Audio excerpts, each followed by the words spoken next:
Assalamualaikum warahmatullahi wabarakatuh. Di sini kami dari kelompok 3 dengan mata kuliah riset operasi dan dengan dosen pengampu Ibu Sri Novia Martin, izin untuk mengajukan dan juga mempresentasikan hasil diskusi kami tentang kasus linear programming. Dengan anggota kelompok, Safira Azrahanda dengan NIM 2202950, Cindy Elka Sylvia dengan NIM 2202951, Afifah Khairunnisa Syahsi dengan NIM 2202955, dan Diva Azalia Anjeli dengan NIM 2202965. Baiklah, langsung saja kami masuk ke kasus linear programming dengan metode transportasi dengan kasusnya yaitu PT Indofood CBP Bisnis Makmur Tbk melalui divisi mie instan merupakan salah satu produsen mie instan terbesar di Indonesia. Indofood, Indofood mendistribusikan berbagai merek mie instan termasuk Indomie, Sarimi, dan Supermie ke berbagai wilayah di Indonesia. Termasuk Pulau-Pulau Sumatera, distribusi dilakukan melalui gudang utama yang terletak di wilayah strategis untuk menjangkau konsumen dengan efisien. Di Pulau Sumatera, Indofood ini memiliki gudang utama yang berlokasi di Medan, Pekanbaru, dan Palembang.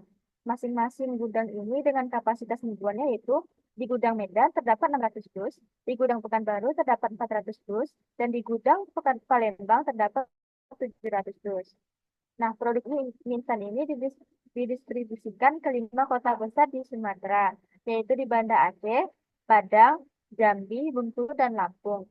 Permintaan mingguan dari masing-masing kota tersebut adalah yang pertama untuk kota Banda Aceh sebanyak 500 dus, selanjutnya untuk kota Padang sebanyak 300 dus, pada kota Jambi sebanyak 400 dus, kota Bengkulu 200 dus, dan kota Lampung sebanyak 300 dus. Biaya distribusi dalam ribuan rupiah per dus pada kasus ini yaitu transportasi dilakukan melalui jalur darat dan biaya distribusi per dus dipengaruhi oleh jarak rata-rata antara gudang dan kota tujuan. Berikut adalah rincian biaya distribusi dari kasus ini. Untuk kota Medan itu di Banda Aceh sebanyak 15, Padang 20, Jambi 30, Bengkulu 35, Lampung 40, di Pekanbaru Banda Aceh sebanyak 25, Padang 15, Jambi 20, Bengkulu 25, dan Lampung 35. Dan di Palembang itu pada Banda Aceh itu 50, Padang 40, Jambi 26, Bengkulu 21, dan Lampung sebanyak 15. Perusahaan ingin meminimalkan total biaya distribusi dan memastikan bahwa seluruh permintaan dari setiap kota dapat terpenuhi dan kapasitas distribusi masing-masing gudang tidak terlampaui. Lalu, bantulah perusahaan merancang alur distribusi yang optimal untuk mencapai efisiensi biaya. Berapakah total biaya distribusi yang harus dikeluarkan? Nah, pada kasus linear programming ini yang diketahui yaitu pendistribusian dari gudang yang telah diketahui yaitu pada gudang di Medan, Pekanbaru, dan Palembang dan didistribusikan kepada 5 kota yaitu Banda Aceh, Padang, Jambi, Bengkulu, dan Lampung. Ditanya, berapa total biaya distribusi minimum yang akan dikeluarkan? Pertama, kita akan menyelesaikan kasus ini dengan metode inspeksi dan juga stepping stone. Dengan metode inspeksi sendiri akan diselesaikan dengan saya, yaitu yang kita ketahui yaitu gudang atau kota tujuannya itu Medan, Pekanbaru, dan Palembang, sedangkan akan didistribusikan pada Banda Aceh, Padang, Jambi, Bengkulu, dan juga Lampung dengan masing-masing yang tertera pada tabel. Selanjutnya, dengan metode inspeksi ini kita mendapatkan biaya minimum distribusinya yaitu Z sama dengan 15 dikali 500 adalah nilai yang kita dapat dari pendistribusian pada metode inspeksi ini, ditambah 30 dikali 100, ditambah 15 dikali 300, ditambah 20 dikali 100, ditambah 26 dikali 200, ditambah 21 dikali 200, dan ditambah 15 dikali 300. Jadi nilai Z pada metode inspeksi ini sebesar 30.900. Selanjutnya, solusi optimal metode stepping stone tahap 1 pada kasus ini akan dijelaskan oleh rekan saya sendiri. Kepada sini, dijelaskan.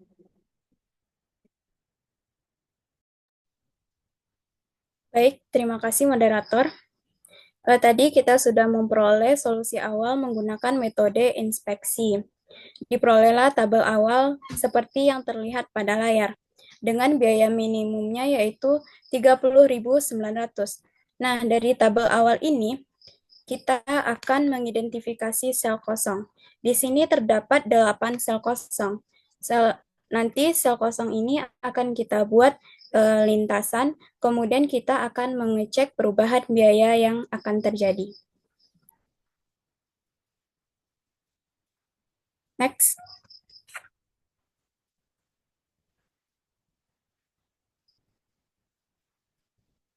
Untuk sel kosong yang pertama yaitu sel 1B. Lintasan yang dapat terbentuk yaitu 1B ke 1C, kemudian 2C, kemudian ke 2B, dan kembali lagi ke 1B. Dengan perubahan biayanya yaitu 20 dikurang 30 ditambah 20 dikurang 15 sama dengan negatif 5. Untuk sel kosong yang kedua yaitu sel 1D. Lintasan yang dapat terbentuk yaitu 1D ke 3D, kemudian ke 3C, kemudian ke 3, kemudian ke 1C, dan kembali lagi ke 1D. Perubahan biayanya yaitu sebesar 10.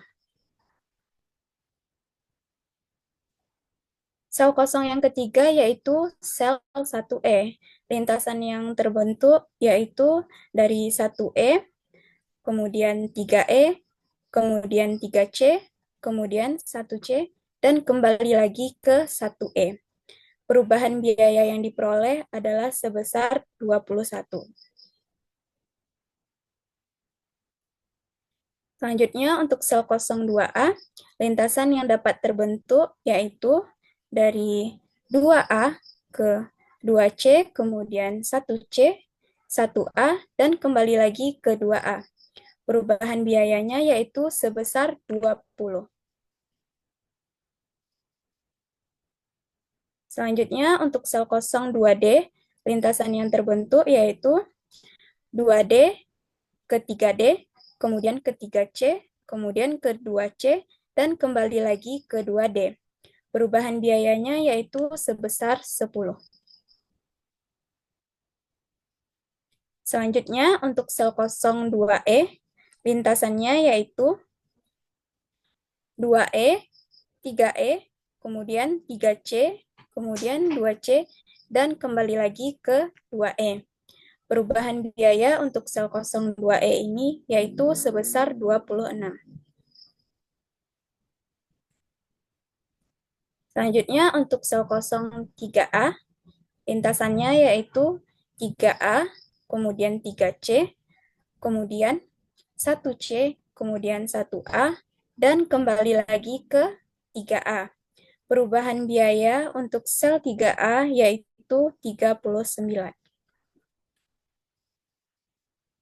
Selanjutnya, untuk sel kosong yang terakhir yaitu sel 3B. Lintasannya dimulai dari 3B, kemudian 3C, kemudian 2C, 2B, dan kembali lagi ke 3B. Perubahan biaya yang diperoleh yaitu 19. Nah, dari ke-8 sel kosong tadi, ini kita telah merangkum perubahan biayanya.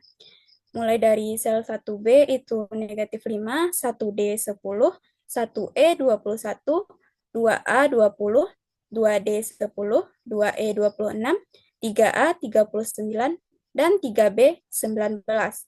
Nah, dari ke-8 perubahan biaya ini terdapat satu yang bernilai negatif, yaitu sel 1B dengan perubahan biayanya sebesar negatif 5.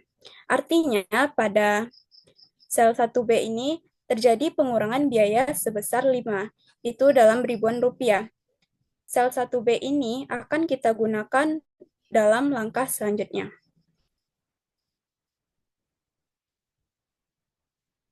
Oke, tadi di sini ada lintasan yang terbentuk untuk sel 1B. Nah, perhatikan sel yang berada di dekat sel 1B. Itu ada sel 1C dan ada sel 2B. Perhatikan banyaknya alokasi barang yang ada pada kedua sel tersebut. Pada sel 1C itu terdapat 100, sedangkan pada sel 2B itu terdapat 300. Nah, kita harus memilih yang minimum di antara kedua ini. Jadi yang minimum antara 100 dan 300 adalah 100.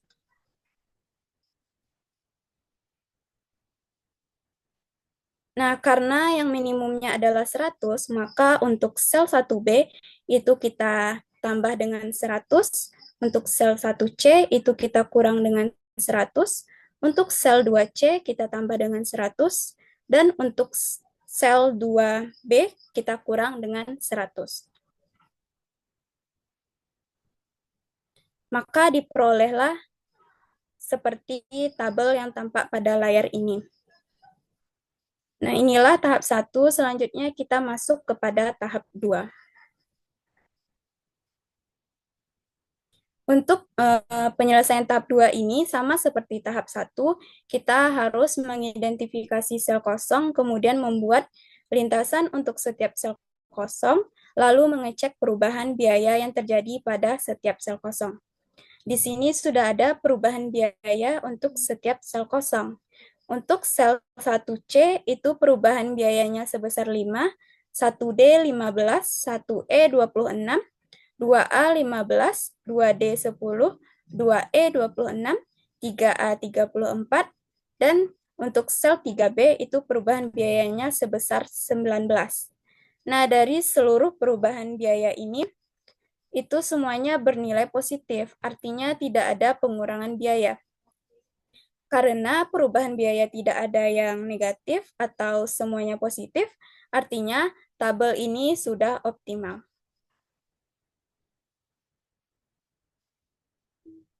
Karena tabelnya sudah optimal, maka kita bisa merumuskan biaya minimum distribusinya, yaitu Z sama dengan 15 kali 500 ditambah 20 kali 100 ditambah 15 kali 200 ditambah 20 kali 200 ditambah 26 kali 200 ditambah 21 kali 200 dan ditambah 15 kali 300.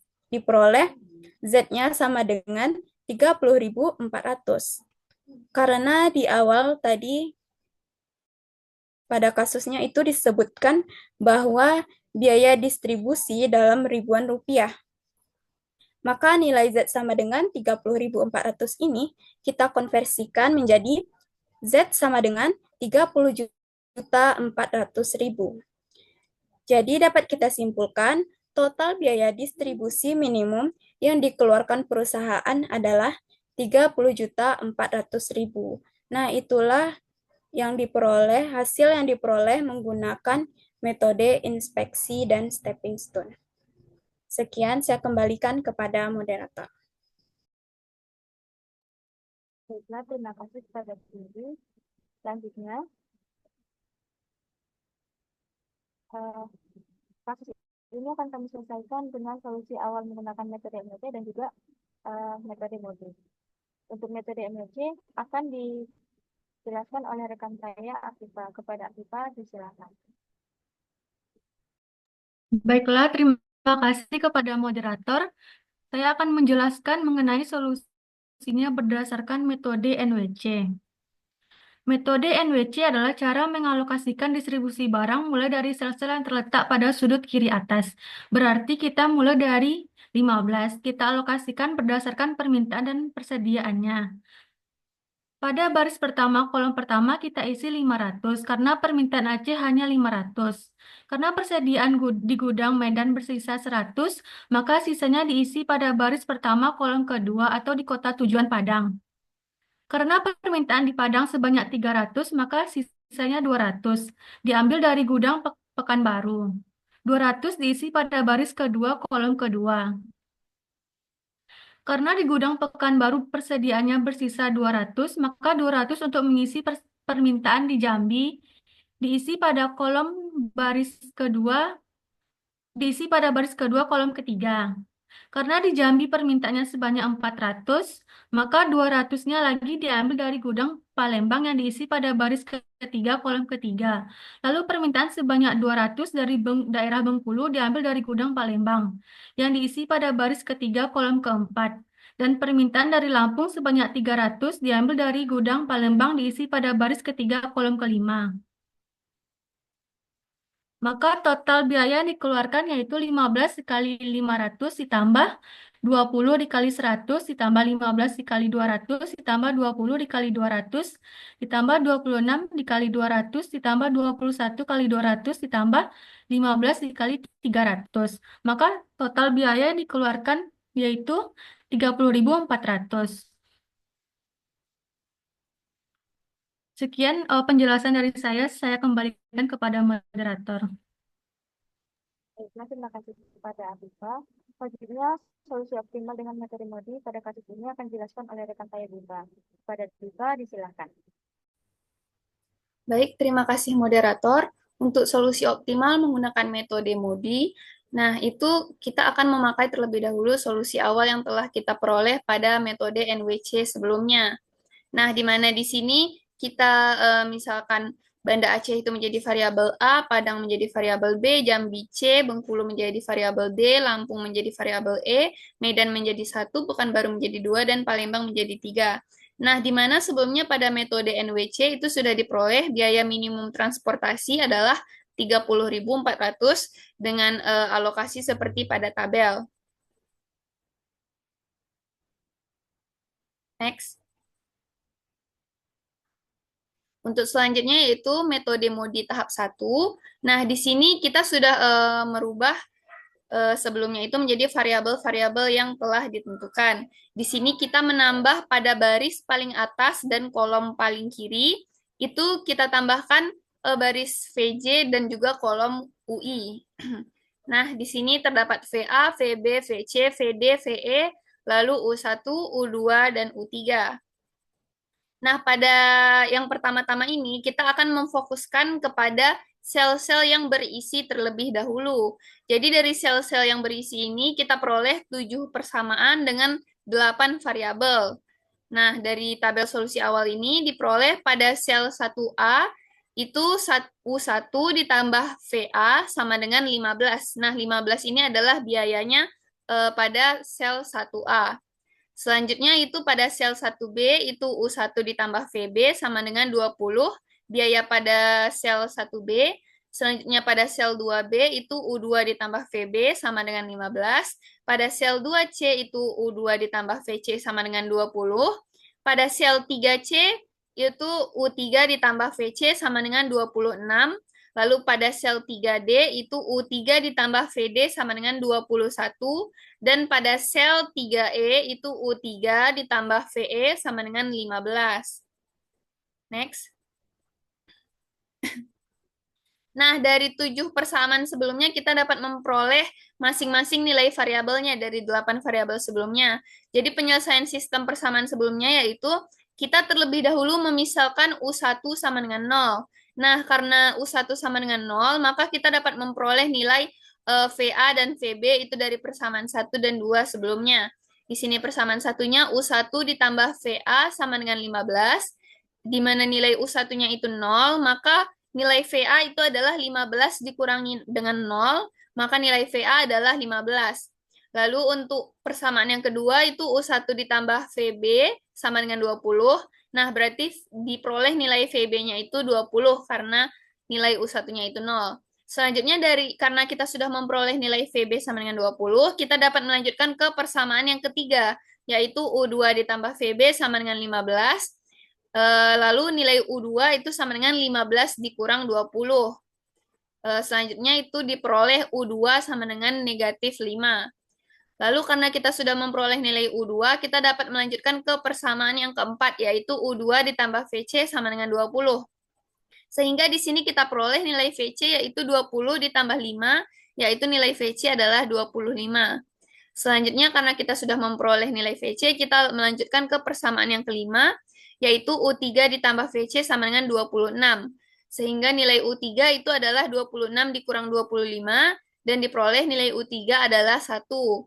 Nah, selanjutnya itu kita melanjutkan ke persamaan yang ke-6, U3 ditambah VD sama dengan 21, sehingga nilai VD itu adalah 21 dikurang 1, dan diperoleh nilai VD adalah 20. Nah, selanjutnya yang terakhir persamaan ke-7 yaitu U3 ditambah VE. Nah, itu sama dengan 15, sehingga diperoleh nilai VE-nya adalah 15 dikurang 1, nilai VE-nya adalah 14. Next.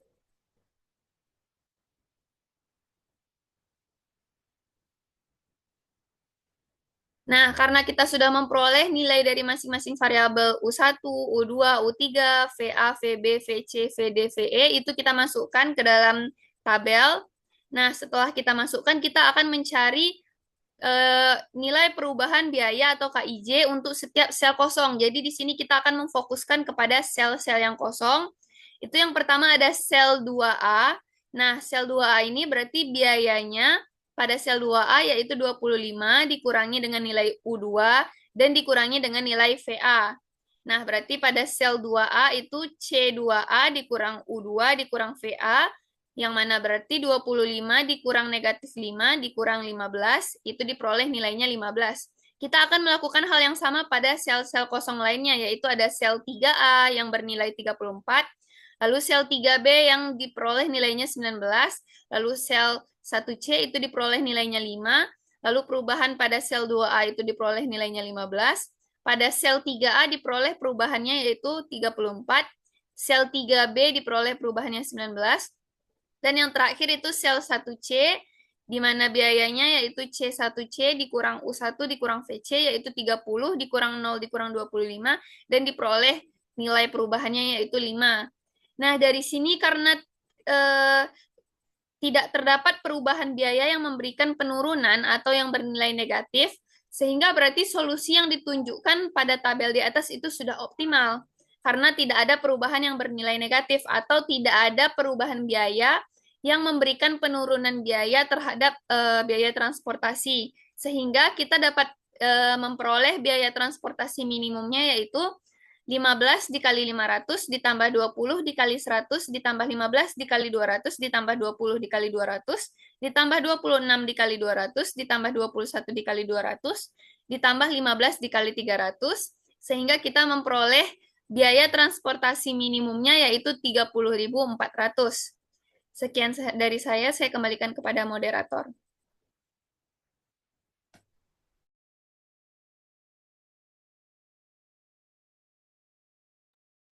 Terima kasih kepada Diva.